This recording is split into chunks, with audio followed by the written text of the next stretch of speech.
Snow was falling softly outside the tall glass windows of the Carter and Company headquarters. Inside, the halls were buzzing with the usual year-end stress, reports, deadlines, and the upcoming Christmas party that most employees were too tired to enjoy. But in one small office, a woman named Rachel Evans sat quietly at her desk, her hands trembling as she typed her last few lines of a report. Her computer clock read 8:47 p.m. Everyone else had gone home. Her little daughter, Lily, sat on the floor beside her desk, coloring on the back of a used file folder. She was only 6, with curly brown hair and eyes that still carried the sparkle of innocence. "Mommy, are you almost done?"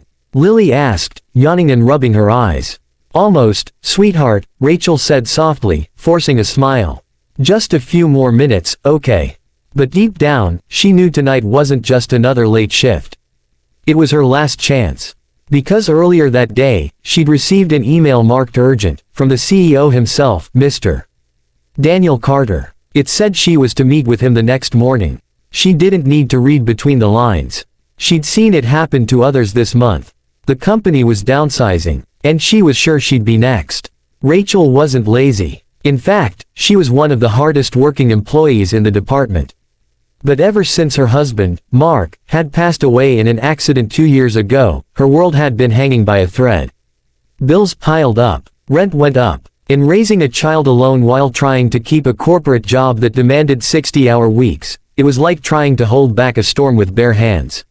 She'd missed a few deadlines, come in late a few mornings when Lily was sick, and despite her dedication, her manager had started to lose patience.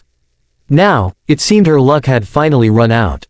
That night, as she'd packed up her things, Rachel stared at her reflection in the dark window.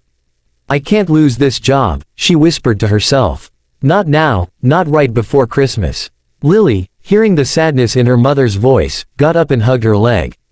"It's okay, Mommy," she said softly. "You always say that God helps good people." Rachel knelt down, eyes brimming. "Yes, sweetheart, he does."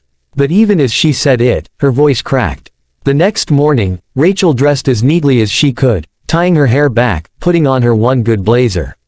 She didn't have a babysitter that day. The daycare had closed for the holidays, so she had no choice but to bring Lily along. She hoped it would just be a short meeting. She'd apologize, promise to do better, and maybe, just maybe, Mr. Carter would give her another chance. The elevator ride up to the top floor felt endless. Lily held her hand tightly, clutching her little stuffed bear in the other.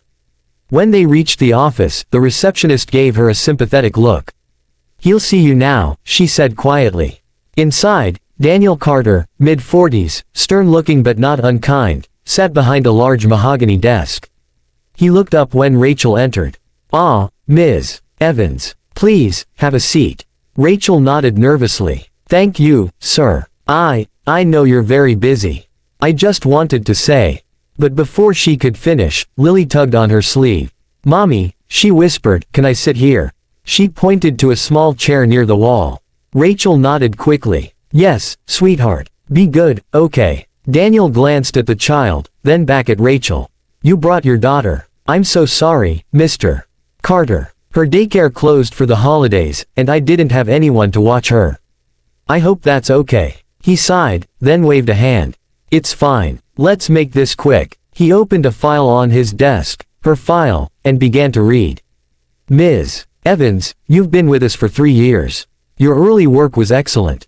But in the past year, your performance has declined." Rachel lowered her head. "Yes, sir. I know. I've had some personal challenges." He nodded slightly. "I understand that, but this is a business. We've had to make difficult decisions lately. And I'm afraid your position." That's when he stopped, because a small voice interrupted him. "Please don't fire Mommy." Daniel looked up, startled. Lily had gotten up from her chair and walked over, clutching her stuffed bear tightly. Her eyes were big and serious. "Please, sir," she said softly. "Mommy works really hard. She doesn't sleep much, and she always says she wants to make people happy at her job. I can help her if you want. I can color the papers or make you Christmas cards." Daniel froze. He didn't know what to say. The words hit him in a place he hadn't felt in years, right in the heart. Rachel's face turned red with embarrassment. "Lily, sweetheart, you can't. But Daniel raised his hand gently. It's okay. He leaned back in his chair and studied the little girl. What's your name, young lady? Lily, she said proudly. Like the flower. Lily, he repeated with a faint smile. That's a beautiful name. Thank you, she said. Mommy says flowers are strong even when they're small. Daniel's smile faded slightly. Something about that line made his chest tighten. He looked back at Rachel. Is it true? You've been working late every night. Rachel nodded, tears threatening to spill. Yes, sir. I've been trying my best. I know I've fallen behind lately, but it's just been hard. Since my husband passed, it's just been me and Lily. Her voice broke. I promise I'll make it up. I just need one more chance. Daniel was quiet for a long moment. Then he stood up and walked to the window, staring out at the falling snow. Ms. Evans, he said finally, do you know why I started this company? Rachel blinked, surprised. No, sir. I started it after my father died. He used to run a small family business. He believed that people mattered more than profits. I've forgotten that lately. He turned back to face her, his expression softening. Go home, Rachel. Take your daughter. Spend Christmas with her. Rachel's face fell. So, I'm fired. He shook his head. No. You're getting a bonus, and 2 weeks paid leave. Come back in January. We'll start fresh. Rachel stared at him, speechless. Sir, I don't know what to say. Say thank you to your little girl, he said gently. She just reminded me what this season is supposed to be about. That Christmas was the first time in years that Rachel and Lily truly smiled. They decorated their tiny apartment with homemade paper snowflakes. They baked cookies that came out slightly burnt on the edges. And on Christmas morning, Rachel found a small envelope in her mailbox. It was from Carter & Company. Inside was a handwritten note from Daniel Carter himself. Merry Christmas, Rachel. Thank you for reminding me that sometimes the smallest voices speak the greatest truths. Take care of your flower, the world needs more lilies. And tucked inside was a gift card and a voucher for a full year of daycare assistance, paid for by the company.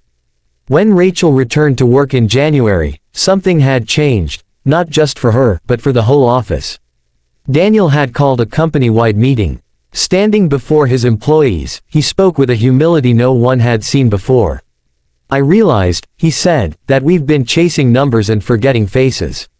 This company was built by people who show up every day, even when life breaks their hearts. People like Rachel Evans. He paused, glancing at Rachel in the crowd. She wiped away a tear. So this year, he continued, we're starting a new initiative, a hardship program for any employee facing tough times. No one here should have to fight alone. The room erupted in applause. And in the back, Rachel quietly whispered to herself, thank you, Lily. Years passed. Rachel got promoted to a team leader role. Lily grew up bright and kind, always remembering that one snowy day she'd helped her mom keep her job. As for Daniel Carter, he never forgot the look in that little girl's eyes. Every Christmas after that, he'd personally deliver gifts to the children of his employees, signing each card with one simple phrase. From someone who once forgot what Christmas meant. One December evening, many years later, Rachel and Lily, now a teenager, ran into Daniel at a company charity event. Mr. Carter. Rachel smiled. It's been a while. He grinned. Rachel. And this must be Lily. You've grown so much. Lily laughed. You remember me. Of course, he said warmly. How could I forget the little girl who changed Christmas? They talked for a while, reminiscing. And as the night ended, Daniel looked out at the city lights and said quietly, you know, I thought I was the one who helped you that day, but I think it was you two who helped me. That Christmas, Daniel Carter didn't host a lavish corporate party. Instead, he invited all his employees and their families to a community shelter downtown. Together, they served food, handed out blankets, and sang carols with strangers who had nowhere else to go. And as he watched Rachel laughing with her coworkers, Lily handing hot cocoa to an elderly man, Daniel realized something profound. Kindness had a ripple effect far greater than any business success could offer. All it took was one voice, small, innocent, and full of love, to remind him that humanity was still alive. That snowy Christmas night, the world seemed a little softer, a little warmer. And if you listened closely, somewhere in the hum of laughter and carols, you could almost hear a little girl's voice whispering again. Please don't fire mommy. Only this time, it wasn't a plea. It was a memory, a reminder that love can change even the coldest hearts. Moral: one act of kindness, no matter how small, can awaken the goodness the world has forgotten.